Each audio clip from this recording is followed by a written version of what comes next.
Hey everyone, welcome to episode 7 of my Baldur's Gate 3 report cards. Today we're going to be covering Darkness and Darkvision. Quick note, starting with this video, I'm going to be adding polls to the description of each video so that you can vote on what tier you think the spell should be at, and after they've sat for a week or so, I'm going to put them into a viewer tier list. I'll reveal these at the end of future report cards or maybe in their own video. But let's get started with today's first spell, the Warlock's best friend, Darkness. Darkness. Create a cloud of magical darkness that heavily obscures and inflicts blind to creatures within. Creatures cannot make ranged attacks into or out of it. This costs you your action, spell slot, and concentration with no upcasting benefit. The Darkness Cloud lasts for up to 10 turns and has a 17-foot radius. This is learned by sorcerers, warlocks, wizards, land druids, shadow sorcerers, oathbreakers, via magical secrets, eldritch knights, and arcane tricksters. This is also learned by level up for drow, half-drow, and osmotes tieflings. So the first key point of Darkness is that it blinds everyone within it. The blinding condition is pretty powerful. Enemies now have a 10-foot range.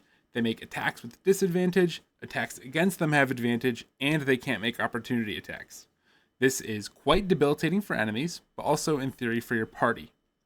The spell also completely protects people inside it from ranged attacks. Spell attacks, bows, are made completely ineffective by Darkness. You can take advantage of this by being inside the darkness, or you can just position the darkness between yourself and the enemy, or just plop it down on top of them. But again, this does sound like something that would be deeply problematic for your party as well, right? Well, yes, but thankfully there are quite a few easy ways around this. The first one, warlocks have access to the Eldritch Invocation Devil's Sight. This will allow them to see through and be inside of the darkness spell with no penalty. This effect can also be gained from Shar's Spear of Evening, the Eversight Ring, the Helldusk Helmet, and the Steel Watcher Helmet. Warlocks can get this very early, the rest is Act 2 or 3 equipment. Now, if you do make use of these abilities and stand inside the darkness spell, you will get advantage on pretty much every attack. Melee enemies will be blinded, and against most ranged enemies, you will get the attacking from shadows tag. If you don't have that tag, try putting more distance between yourself and the enemy, and you might get advantage. Now, there are a handful of enemies that can see through the darkness as well. Yurgir, Imps, the Marengon, and Sharans specifically come to mind. So for those specific encounters, the spell might not be too powerful. Now, with all that being said, grading this spell is a little difficult.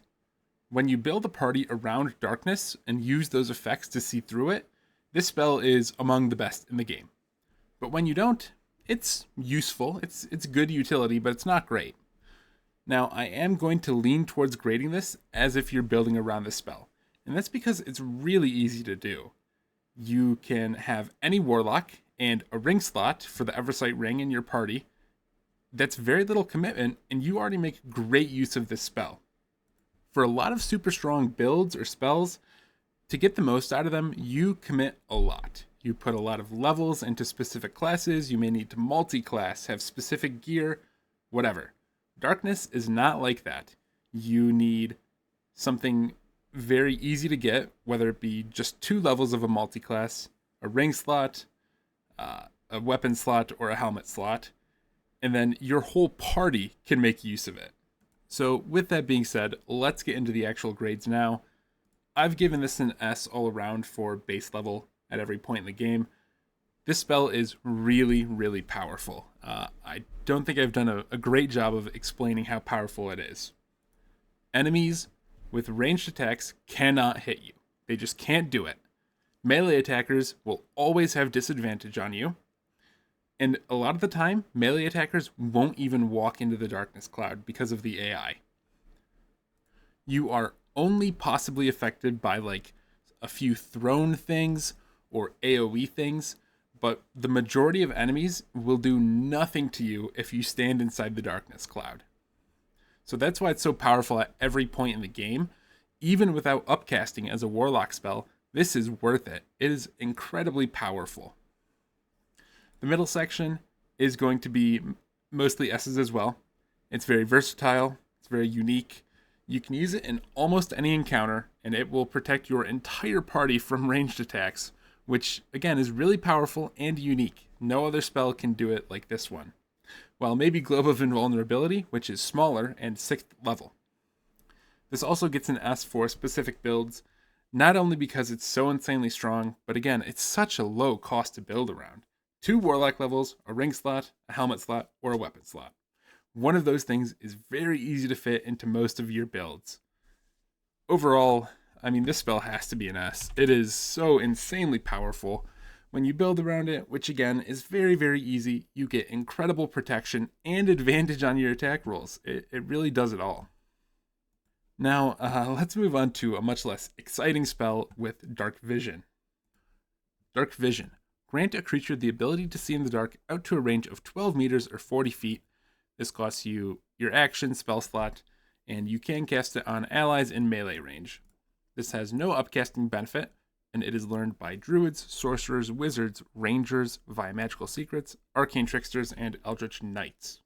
So, the Darkvision spell gives the Darkvision ability with a 40-foot, 12-meter range. Worth noting is that most spells and ranged attacks have up to a 60-foot range, so this will not let you make attacks at max range with no penalty, but you'll be get up to 40 feet. This is most useful and really only useful in Act 2. That is the time in the game where many locations will have no natural light, so enemies will be heavily obscured, and you're going to have disadvantage on attack rolls against them. Now, it is nice to be able to remove disadvantage, and the spell lasts all day without concentration, but in reality, this is a buff that you should almost never need. Darkvision is inherent to most races, and many of your Act 2 companions, Shadowheart, Astarion, Karlach, Halsin, and Minthara all have it. Lae'zel, Will, and Gale are the ones who do not, but the big reason this spell is really not needed, even for those characters, is that it's really easy to get a light source. They're not hard to come by.